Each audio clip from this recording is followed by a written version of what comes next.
ఆంధ్రప్రదేశ్ రాష్ట్రంలో వైఎస్ జగన్ రెడ్డి అరాచక పాలనను అంతం చేయడానికి యువత నడుం బిగించాలని తెలుగుదేశం పార్టీ ప్రముఖ నాయకులు పద్మ బ్రాహ్మణులు గురుస్వామి ఆమంచి ఆంజనేయ స్వామి పిలుపునిచ్చారు.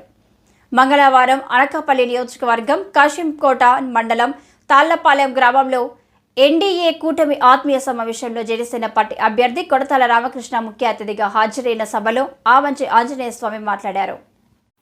30 రోజుల్లో రాష్ట్రాన్ని పీడిస్తున్న రావణాసుర పాలన అంతం అవడం ఖాయమని ఆంజనేయ స్వామి అన్నారు.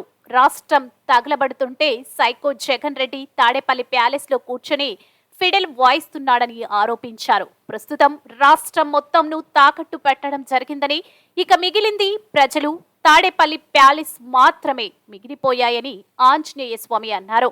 ఆల్ ఇండియాలో కల్తీ మద్యం అమ్ముతున్న ఏకైక రాష్ట్ర ముఖ్యమంత్రి వైఎస్ జగన్ రెడ్డి మాత్రమే అని ఎద్దేవా చేశారు.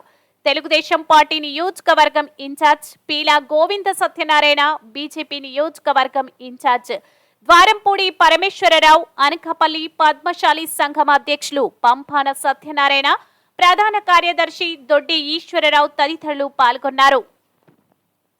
ఆ చంద్రని మేము 10 లక్షలు చేశారు. అది కూడా పబ్లిక్లో అందరి దృష్టిలో తీసుకెళ్ళాలా. అలాగే మీ అందరూ తెలియాల, రేపు రాబోయే రోజుల్లో బీసీలకి 50 సంవత్సరాలకే పింఛన్ ఇస్తారు. 50 సంవత్సరాలకే పింఛన్ కూడా మంజూరు చేయడం జరుగుతుంది. ఇది మన మేజర్ పార్ట్ బీసీలే. మన కాన్స్టిట్యూన్సీలో వెలమ, గౌర, తూర్పు కాపు ఎంత బీసీలే కాబట్టి. అలాగే వేవర్స్కి అయితే మా ప్రసాద్ పనిగట్టుకుని కాన్స్టిట్యూన్సీ కూడా అనకాపల్లి ఏజ్ వరకు 50 సంవత్సరాలు సార్ వేవర్స్కి. అయ్యి మన సూపర్ 6 మీకు ప్యాంప్లెట్, క్యాలెండర్ కూడా మండల కమిటీ టేక్ ఓవర్ చేసుకోవాలి. మన ఆఫీస్ దగ్గర ఉన్నాయి.